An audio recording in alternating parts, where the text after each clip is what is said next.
पैठण येथील शांतीब्रह्म संत श्री एकनाथ महाराज यांच्या नाथषष्ठी यात्रा महोत्सवाची आज गुरुवारी तुकाराम बीजेच्या पवित्र मुहूर्तावर भक्तिमय वातावरणात औपचारिक सुरुवात झाली। नाथांच्या राहत्या घरी ऐतिहासिक रांजण भरण्याच्या विधीने महोत्सवाचा श्रीगणेशा करण्यात आला। दुपारी मंत्रघोषात नाथवंशज रावसाहेब महाराज गोसावी आणि रघुनाथबुवा गोसावी यांच्या हस्ते रांजणाचे विधिवत पूजन करण्यात आले।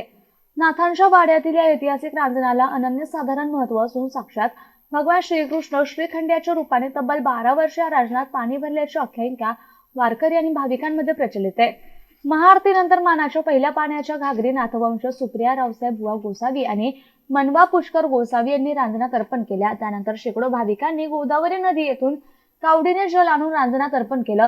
परंपरेनुसार ज्या भाविकाच्या कावडीने हा रांजण भरतो त्या भाविकाला श्रीखंड्याचे रूप मानून नाथवंशजांच्या हस्ते विशेष सत्कार केला जातो। या प्रसंगी संस्थानाधिपती हरिभक्त परायण रावसाहेब महाराज गोसावी, हरिभक्त परायण रघुनाथबुवा पालखीवाले, डॉक्टर पुष्कर महाराज गोसावी, हरिभक्त परायण योगेश महाराज पालखीवाले, ज्ञानेश महाराज पालखीवाले, वेदमूर्ती ज्ञानेश उपाध्ये, विशाल शास्त्री दानी, ओमकार शास्त्री, रवी देवा जोशी, बाळासाहेब उपाध्ये, अनंत खरे, मनोज शुक्ल, प्रसाद महाराज भागवत, भास्कर देशपांडे, उत्तम गुरु सेवनकर, राजू देवा चक्रे यांच्यासह भाविक मोठ्या संख्येने उपस्थित होते।